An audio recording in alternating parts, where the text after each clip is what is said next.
வணக்கம் காய்ஸ். இன்னைக்கு நாம பார்க்க போற படத்துல வெறும் கண்ணால பார்த்தா அடுத்த செகண்டே மனுஷங்களோட உயிரை பறிக்கிற ஒரு அமானுஷ்ய சக்தி, அதுகிட்ட இருந்து தப்பிக்க கண்ணை கட்டிக்கிட்டு தன் 2 குழந்தைங்களோட ஒரு தாய் நடத்துற மரண போராட்டம் தான் இந்த பேர்ட் பாக்ஸ் படம். சும்மா தாறுமாறா இருக்கும். சரி வாங்க காய்ஸ், என்னோட சேர்ந்து படத்தை பார்க்க ஆரம்பிக்கலாம். அதுக்கு முன்னாடி நீங்க நம்மளோட சேனலை சப்ஸ்கிரைப் பண்ணி பக்கத்துல இருக்கிற பெல் ஐக்கான தட்டி விட்டுங்க. அப்பதான் நான் உங்களுக்காக அப்லோட் பண்ற ஒவ்வொரு மூவியும் உங்களுக்கு உடனுக்குடனே வந்து சேரும். சரி வாங்க காய்ஸ், என்னோட சேர்ந்து படத்தை பார்க்க ஆரம்பிக்கலாம்.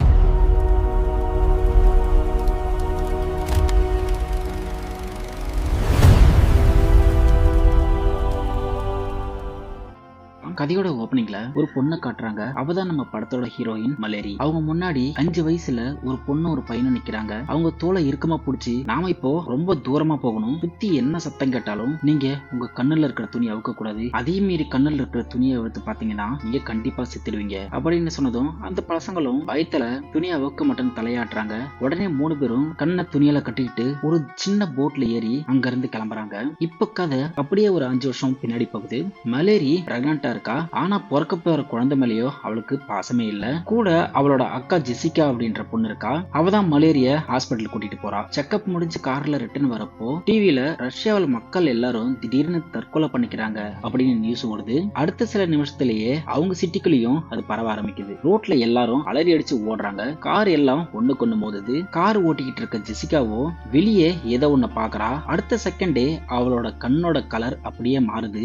உடனே ஜெசிகாவோ அவ ஓட்டிட்டு போற காரை தலைகிழ கவுத்துறா. கார்ல இருந்து தப்பித்து வர மலேரியோ அக்கான்னு ஜெசிகாவை பார்த்து கத்த, அக்காகாரியோ எதுவுமே பேசாம நேரா ஓடி போயிட்டு ஒரு பெரிய லாரி முன்னாடி விழுந்து சூசைட் பண்ணிக்கிறா. சுத்தி ஒரே ரத்த கலரியா இருக்குது. மக்கள் எல்லாரும் தங்களை தாங்களே கொலை பண்ணிக்கிறாங்க. மலேரி தப்பிச்சு ஓடும்போது ரோட்ல இருந்த ஒலிம்பியா அப்படிங்கிற இன்னொரு கர்ப்பிணி பெண் இவளுக்கு ஹெல்ப் பண்ண போயிட்டு அவளும் அந்த தீய சக்தியை பார்த்துட்டு பாட்லயே இறந்து போயிடுறா. ஆனா அங்க இருக்கிற ஒரு பெரிய வீட்டுக்குள்ள இருந்து டாம் அப்படிங்கிற ஒருத்தரும் இன்னும் சில பேர் வந்து மலேரிய உள்ள இழுத்து காப்பாத்திடுறாங்க. இப்ப அந்த வீட்டுக்குள்ள டக்லஸ் அப்படிங்கிற ஒரு கிழவன் இருக்கான். அவன் தான் இந்த வீட்டோட ஓனர். சார்லி அப்படிங்கிற பையன் பக்கத்துல ஒரு சூப்பர் மார்க்கெட்ல ஒர்க் பண்றான். கிரேக், லூசி, ஃபெலிக்ஸ் அப்படின்னு ஒரு குரூப்பே அடைக்கலமா இருக்கு. அவங்க எல்லாரும் சேர்ந்து வெளியே இருக்கிற தீய சக்திய வெறும் கண்ணால பார்த்தா மூளை குழம்பி தற்கொலை பண்ணிப்பாங்கன்னு தெரிஞ்சுக்கிட்டு வீட்டோட எல்லா ஜன்னல் கதவுலையும் நியூஸ் பேப்பர் வச்சு மூடுறாங்க. அப்போ கிரேக் அப்படின்றவன் ஒரு ஐடியா சொல்றான். நாம ஏன் வெளியே நேரா பார்க்கணும், வீட்டுக்குள்ள இருந்துகிட்டே கம்ப்யூட்டர் மானிட்டர் வழியா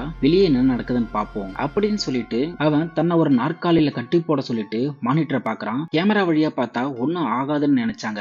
ஆனா அதுதான் தப்பு. மானிட்டர்ல அந்த சக்தியோட நிழல் பட்ட உடனே அந்த கிரேக்கோட கண்ணு மாறுது. அவன் உடனே அங்க பயங்கரமா சத்தம் போட்டுட்டு நாற்காலியில இருந்து பின்னாடி விழுந்து தலைய தரையில முட்டி தற்கொலை பண்ணி இறந்தே போயிடுறான். இப்பதான் இவங்களுக்கு புரியுது, கேமரா வழியா பார்த்தாலும் மரணம் நிச்சயம். நாட்கள் போகுது. வீட்டுல சாப்பாடும் காலி ஆயிடுது. அந்த சார்லின்ற பையன் சூப்பர் மார்க்கெட்ல வேலை செஞ்சான் இல்லையா, அங்க ஃபுட் இருக்குதுன்றது அவனுக்கு தெரியும். இப்ப அந்த சூப்பர் மார்க்கெட் போக எல்லாரும் பிளான் பண்றாங்க. காரோட எல்லா கண்ணாடியிலையும் கருப்பு கலர் பெயிண்ட் அடிச்சிட்டு காரோட அடியில இருக்கிற சென்சார் சத்தத்தையும் ஜிபிஎஸ்ஸையும் நம்பி கார் ஓட்டுறாங்க. இவங்க கார் ஓட்டிட்டு போறப்போ டயருக்கு அடியில பிணங்கள் மாட்டி நசுங்குற சத்தம் கூடவே வெளியிருந்து அந்த அமானுஷ்ய சக்தி காரை தட்டுற சத்தம்னு மரண பயத்தோட சூப்பர் மார்க்கெட் போய் சேர்றாங்க. அங்க சாப்பாடு எல்லாம் எடுக்கும்போது அங்க இருக்கிற ஒரு பறவை கூட கண்டுபிடிச்சு மலேரி கிட்ட இதை எடுத்துக்கிறியா, ஏன்னா அந்த தீய சக்தி பக்கத்துல வந்தா பறவைங்க கத்தும், அதை வச்சு அந்த தீய சக்தி வருது அப்படின்றத நம்ம கண்டுபிடிக்கலாம்னு சொல்றாங்க. அப்போ அங்க இருக்கிற ஒரு கோல்ட் ஸ்டோரேஜ் ரூமுக்குள்ள இருந்து சார்லியோட ஃப்ரெண்டோட குரல் கேக்குது. கதவு திறந்தா இங்கதான் கதையோட ட்விஸ்ட் இருக்கு. சைக்கோங்களுக்கு அப்புறம் மனநலம் பாதிக்கப்பட்டவங்களுக்கு அந்த சக்தி ஒன்னும் பண்ணாது. அதுக்கு பதிலா அவங்க மத்தவங்களோட கண்ணை திறக்க வைக்கிறதுக்காக ட்ரை பண்ணுவாங்க. அவன் மத்தவங்களோட கண்கட்டை அவுக்க வலுக்கட்டாயமா ட்ரை பண்ண மத்த எல்லாரையும் காப்பாத்துறதுக்காக அவன் ஃப்ரெண்ட உள்ளே தள்ளி அவங்க கூட சண்டை போட்டு அங்கே இறந்து போயிடுறான். கஷ்டப்பட்டு அங்கிருந்து சாப்பாட்டை வீட்டுக்கு கொண்டு வராங்க. ஆனா அன்னைக்கு நைட்டே லூசி அப்புறம் ஃபெலிக்ஸ் இவங்க 2 பேரும் சுயநலமா யோசிச்சு இங்க இருந்தா நம்ம அவங்க கூட இறந்துதான் போயிடுவோம், அதனால இங்க இருந்து நம்ம தப்பிச்சு போயிடலாம் அப்படின்னு சொல்லிட்டு அங்கிருந்த ஒரே ஒரு காரையும் திருடிட்டு அங்கிருந்து ஓடி போயிடுறாங்க. ஒரு சில வாரம் கழிச்சு ஒலிம்பியா வெளியே ஒருத்தன் கத்துற சத்தத்தை கேட்டுட்டு கதவு திறந்து பாக்குறா. அங்க கேரி அப்படின்னு ஒருத்தரும் நிக்கிறான். அவனை உள்ள விடுறாங்க.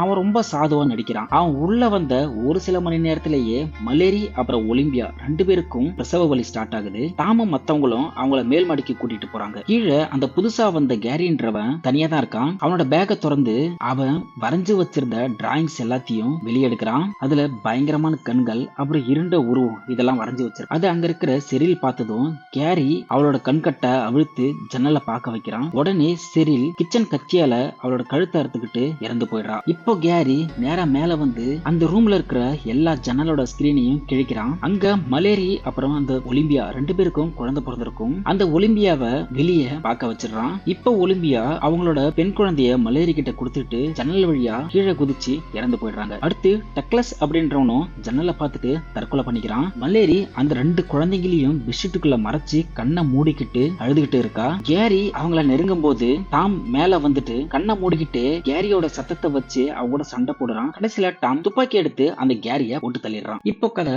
5 வருஷம் கழிச்சு நடக்குது. டாமும் மலேரியும் அந்த 2 குழந்தைகளையும் கூட்டிட்டு ஒரு காட்டுக்குள்ள இருக்கிற வீட்டுல வாழ்றாங்க. டாம் அந்த குழந்தைங்களுக்கு கதை சொல்லி கொடுக்க ஆசைப்படுவான். ஆனா மலேரியோ அந்த குழந்தைங்க கிட்ட ரொம்ப கண்டிப்பா நடந்துப்பா. ஒரு நாள் வாக்கி டாக்கில ரிக் அப்படின்ற ஆளுகிட்ட இருந்து ஒரு சிக்னல் கிடைக்குது. இந்த ஆத்தோட முடிவுல ஒரு பாதுகாப்பான இடம் இருக்கு, உடனே வாங்க அப்படின்னு ஒரு நியூஸ் கிடைக்குது. அதே சமயம் அவங்க இருக்கிற இடத்த ஒரு சைக்கோ குரூப் கண்டுபிடிச்சிடுறாங்க. மலேரி குழந்தை இவங்களை காப்பாத்துறதுக்காக டாம் அவனோட கண்கட்டை அழுத்து அவங்க கூட சண்டை போட்டு 4 பேரையும் கொன்னுறான். ஆனா கடைசியில அவனும் அந்த தீய சக்தியை பார்த்துட்டு தன்னைத்தானே சுட்டு இறந்து போயிடுறான். இப்பதான் கதை ஆரம்பிச்ச இடத்துக்கே வருது. மலேரி அந்த 2 குழந்தைங்களோட ஆத்துல போயிட்டு இருக்கா. அடுத்து பயங்கரமான ஒரு நீர்வீழ்ச்சி வருது. அதுல படகு தலைக்கீழா கவுந்து ஒரு வழியா அந்த பசங்க 2 பேரையும் தண்ணிக்குள்ள இருந்து இழுத்து கரையேத்துறா. மலேரி பக்கத்துல இருக்கிற ஒரு பழைய வீட்டுக்குள்ள சாப்பாடு தேடி போக பிளான் பண்றா. ஆனா பசங்க அங்க இருந்து மிஸ் ஆகிட கூடாதுன்னு ஒரு நீளமான கயிறு ஒண்ணு எடுத்து அந்த 2 குழந்தைங்களோட இடுப்புலையும் ஒன்னா சேர்த்து இறுக்கமா கட்டி அதோட மறுமனைய அவளோட கையில பிடிச்சுக்கிட்டு அந்த வீட்டுக்குள்ள போறா. அப்ப வெளியே இருந்த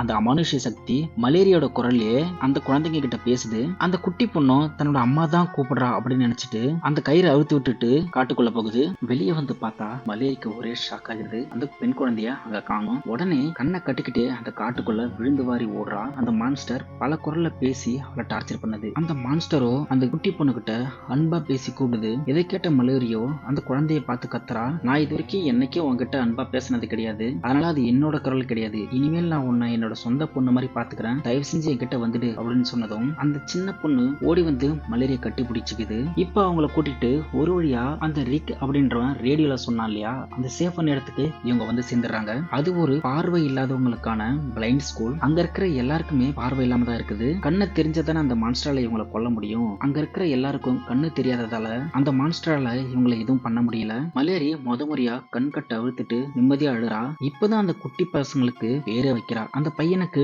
டாம் அப்படின்னும் அந்த குட்டி பொண்ணுக்கு ஜெசிகா அப்படின்னும் பேர் வைக்கிறா. அந்த இடத்துல நிறைய பறவைங்க இருக்கு. இவங்க கிட்ட கூண்டுல இருந்த அந்த பறவைய அந்த இடத்துல பறக்க விடுறாங்க. அதோட இந்த படம் முடியுது. ஓகே காய்ஸ், உங்களுக்கு இந்த படம் பிடிச்சிருக்கு நான் நம்புறேன். இன்னொரு நல்ல படத்தோட உங்களை வந்து மீட் பண்றேன். போறதுக்கு முன்னாடி நீங்க நம்மளோட சேனலை சப்ஸ்கிரைப் பண்ணி பக்கத்துல இருக்கிற பெல் ஐக்கான் தட்டி விடுங்க. அப்பதான் நான் உங்களுக்காக அப்லோட் பண்ற ஒவ்வொரு மூவியும் உங்களுக்கு உடனுக்குடனே வந்து சேரும். Thank you guys.